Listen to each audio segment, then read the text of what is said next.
Welcome to Dr. Charles Speaks, a podcast for now. You've joined us for a special series of transformational talks, selected exclusively from Dr. Charles's corporate success calls. The 15-minute calls are designed to encourage leaders, activate your thought life, and prepare you for the challenges ahead. Dr. Charles joins every call with a blend of his personal experiences, his expertise as a John Maxwell certified mentor and coach, and of course, his more than 30 years of exceptional experience in both corporate America and ministry. Get motivated with Dr. Charles Speaks, a transformational talk from the red line on today's podcast, inspiring excellence and generating results. Good morning, my friends. I can never stop saying it is a happy Monday, because what you do today will make all of the difference. Thank you, can't say that enough, for joining me on the Red Line Corporate Success Call. This call, 15 minutes, it will surely make the difference. It's designed to start your week off on a great and positive note and to inspire you to continue to challenge yourself. Never give up on yourself, for it is your personal growth, your personal leadership that's at stake here today. Never regret a day in your life. Good days give happiness. Bad days give experience. Worst days give lessons. And best days gives memories. And so today, I want to talk to you about effective leadership. It requires making sacrifices. Boy, sacrifices.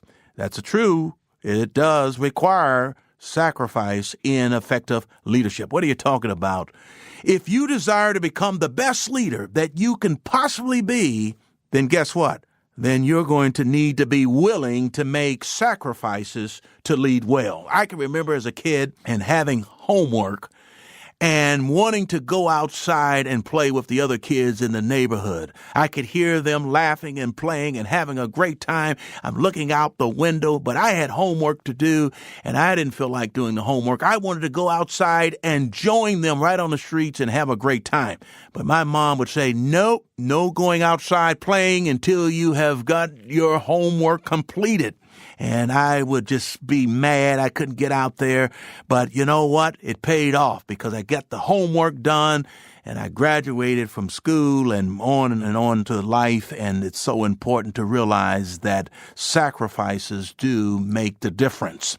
So the greater the leader, the more you must give up, believe it or not. Anybody that's ever made it successfully in their career, in their endeavor, trust me, the story behind the scenes, all of the study time, all of the sacrifices of wanting to do various things but couldn't do it because they felt dedicated and they felt compelled to work day and night.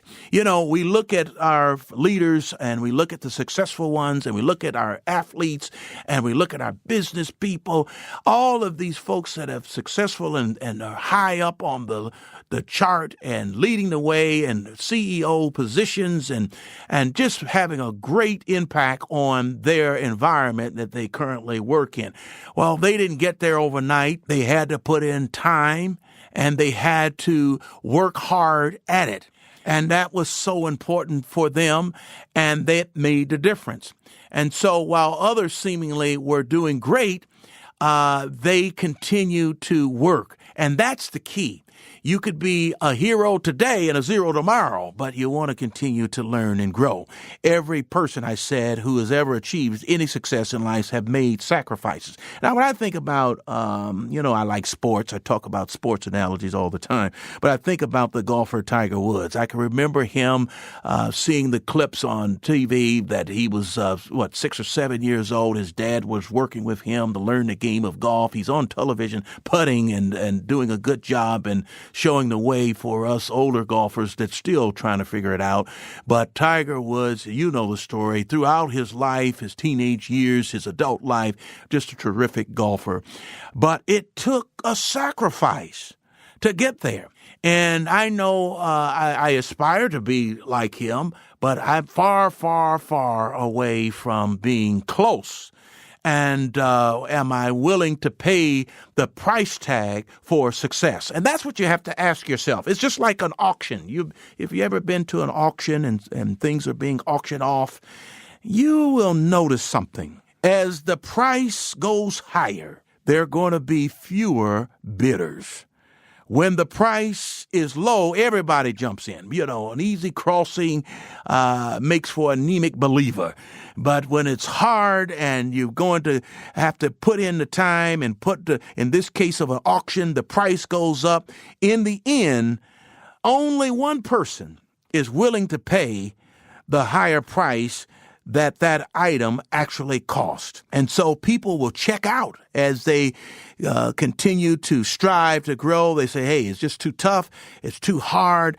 I don't want to do it. This isn't for me. And this is why it's so important, folks, to really find your niche, your passion, because when you have a passion for something and you're good at something, you don't look at the clock and watch, have I put in my 8 hours and, I've only worked 9 to 5 and it's 10 minutes to 5 and you're counting down the minutes and the seconds for you to get up out of your desk and get to your car and get into traffic and go home. It's something about leaders where they just continue to work at it until they get better at it. And so you're not going to just have an easy crossing. There's going to be some struggle.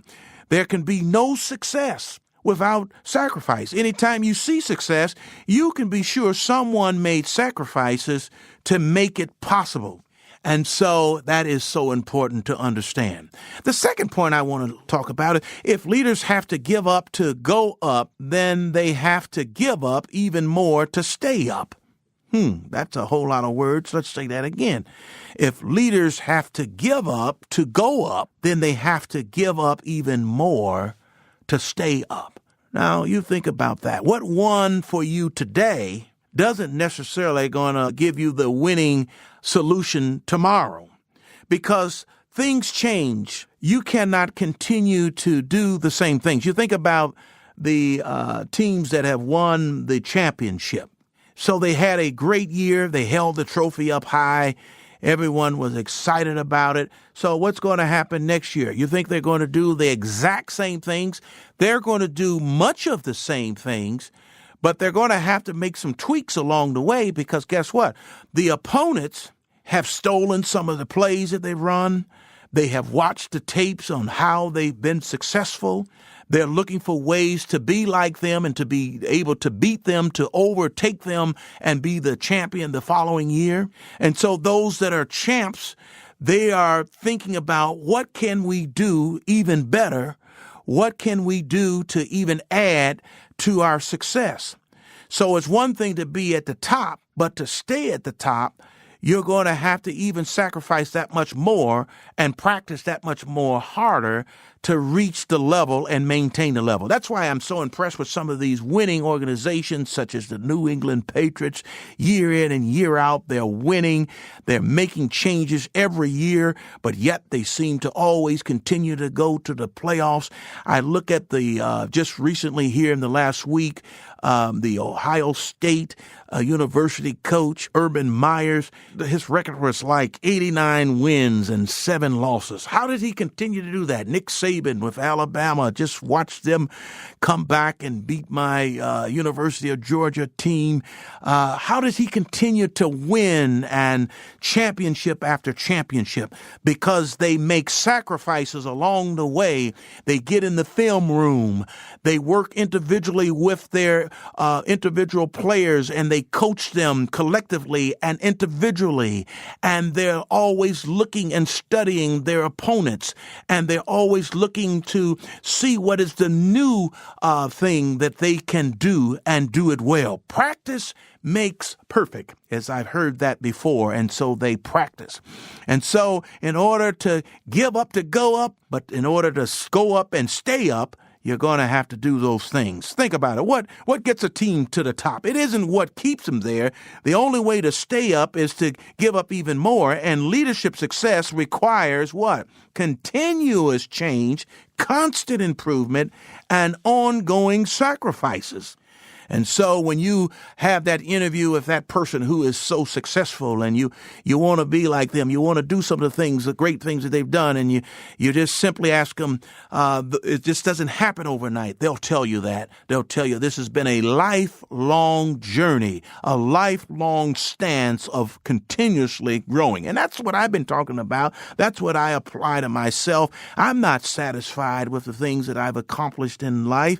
I want to continue to grow and bring people along with me in the growth. What good is it to grow all by yourself and be standing alone in the winner's circle? I want everybody to be standing in the winner's circle holding up the trophy. When you become a leader, number 3, you lose the right to think about yourself. You wear the title servant leader.